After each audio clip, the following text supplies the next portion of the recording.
Hello दोस्तों, मैं हूं अंजलि और आप सुन रहे हैं औरटिंगा की चौथी पेंटिंग। आज हम भाग 2 सुनेंगे, तो चलिए सुनते हैं।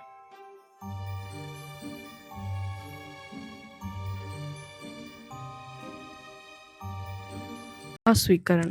यह कहानी पूर्णतः काल्पनिक है। इसमें दर्शाए गए सभी पात्र, घटनाएं एवं स्थान लेखक लेखक की कल्पना पर आधारित है। कहानी का उद्देश्य केवल मनोरंजन है। लेखिका अंजलि त्रिपाठी। पिछले भाग में कोलकाता में आयोजित विश्व कला महोत्सव के दौरान एक रहस्यमय कलाकार ने सभी का ध्यान अपनी ओर खींच लिया। उसका नाम था औरटिंगा। उसकी 3 पेंटिंग केवल चित्र नहीं थी, वे एक अधूरी और दर्दनाक कहानी के 3 अध्याय थीं। उन पेंटिंग्स को खरीद लिया गौतमी ने, एक ऐसी कला संग्राहक जिसे रहस्यों और अनसुलझी कहानियों से विशेष लगाव था। लेकिन उन चित्रों के पीछे छिपी कहानी क्या थी, वह कौन जानता था?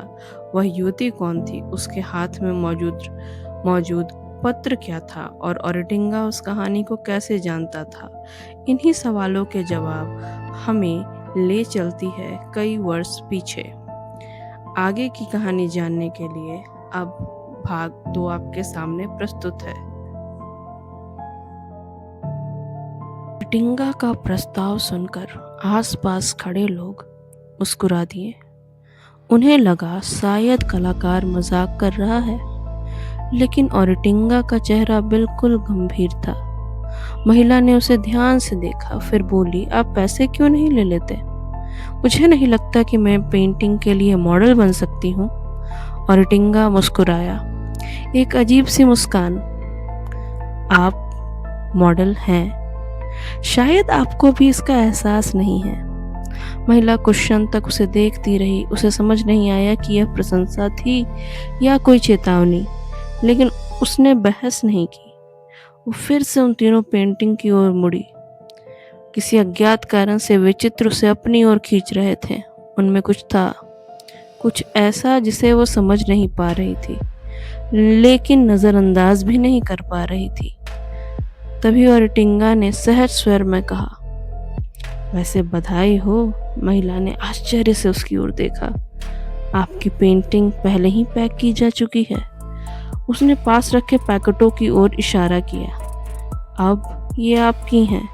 महिला कुछ क्षणों तक चुप रही, फिर उसने पेंटिंग अपने साथ ले ली। उस महिला का नाम था गौतमी। कोलकाता के एक प्रतिष्ठित मारवाड़ी परिवार से आने वाली गौतमी केवल एक कला संग्राहक नहीं थी, वह कहानियों की संग्राहक थी। दुनिया भर से दुर्लभ कलाकृतियां, प्राचीन वस्तुएं और रहस्यमय अवशेष जुटाना उसका शौक था। दूसरे लोग जहां केवल एक पुराना पत्थर देखते थे, वहां गौतमी इतिहास देखती थी। जहां लोग किसी वस्तु को शापित कहकर दूर हट जाते थे, उसकी जिज्ञासा वहीं जाग उठती थी। उसे हमेशा उन रहस्यों से आकर्षण रहा था जिनसे बाकी लोग डरते थे। शायद यही कारण था कि उस दिन उसने वे 3 पेंटिंग खरीद ली। सच तो यह है कि वह केवल चित्र नहीं खरीद रही थी, वह एक रहस्य अपने घर ले जा रही थी।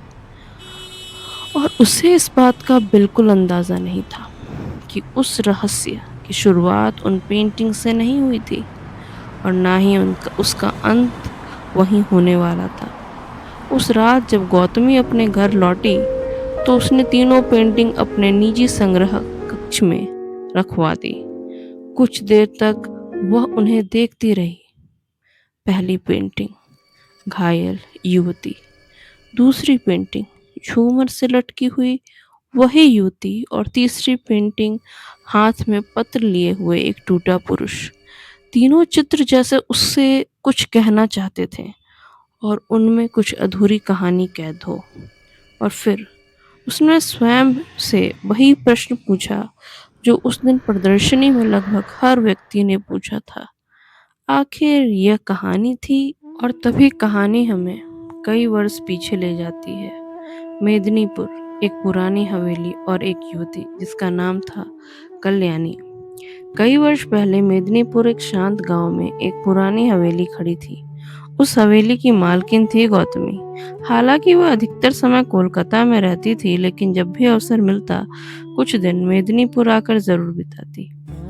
यहीं उसकी मुलाकात हुई थी कल्याणी से। कल्याणी उस गांव की सबसे प्रिय युवतियों में से एक थी। उसकी मुस्कान में एक सादगी थी और उसकी आवाज़ में एक ऐसा अपनापन था कि लोग उससे बात करते हुए सहज महसूस करते थे। उसे लोकगीत गाने का बहुत शौक था। गांव के छोटे-छोटे उत्सवों में जब वो गाती तो लोग देर तक उसे सुनते रहते। धीरे-धीरे गौतमी और कल्याणी के बीच गहरी मित्रता हो गई। दोनों घंटों बातें करती, कभी गीतों की, कभी किताबों की, कभी जीवन की। गौतमी को कल्याणी में एक छोटी बहन दिखाई देती थी और कल्याणी को गौतमी में एक ऐसी मित्र जो उसे बिना किसी शर्त के समझती थी। लेकिन शायद जीवन को यह सुकून अधिक समय तक मंजूर नहीं था। एक दिन गौतमी को पास के शहर में एक विवाह समारोह में जाना पड़ा। रवाना होने से पहले उसने कल्याणी से कहा, कल दोपहर बाजार में मिलना, कुछ खरीदारी करनी है, तुम्हारे लिए कपड़े भी खरीदने हैं। कल्याणी ने मुस्कुराकर हामी भर दी। उसे क्या पता था कि अगला दिन उसकी जिंदगी बदल देगा। अगली दोपहर कल्याणी तय समय पर बाजार पहुंच गई। लोगों की भीड़ थी, दुकानों पर रौनक थी, त्योहार करीब था और पूरा इलाका उत्साह से भरा हुआ था। लेकिन अचानक सब कुछ बदल गया। बाजार में अफरा-तफरी मच गई। किसी ने चिल्लाकर कहा, डाकू! और अगले ही क्षण भगदड़ शुरू हो गई। लोग जान बचाकर भागने लगे। दुकानदार अपनी दुकानें बंद करने लगे। चारों ओर चीख-पुकार गूंजने लगी। कल्याणी भी घबरा गई। वह दौड़ पड़ी। भागते समय उसकी चप्पल टूट गई, लेकिन रुकने का समय नहीं था। वह नंगे पैर दौड़ती रही। पत्थरों और कंकरों से उसके पैर में गहरे घाव हो गए। खून बहने लगा, लेकिन डर तो दर्द से बड़ा होता है। किसी तरह वह हवेली तक पहुंच गई। सांसें तेज चल रही थी, हाथ कांप रहे थे। उसने दरवाजा खोलने के लिए चाबी ढूंढी, लेकिन चाबी वहां नहीं थी। भाग दिन शीघ्र आ रहा है। क्या कल्याणी हवेली तक पहुंच पाएगी? और क्या उस रात की घटना उसकी पूरी जिंदगी बदल देगी? जानने के लिए देखते रहिए।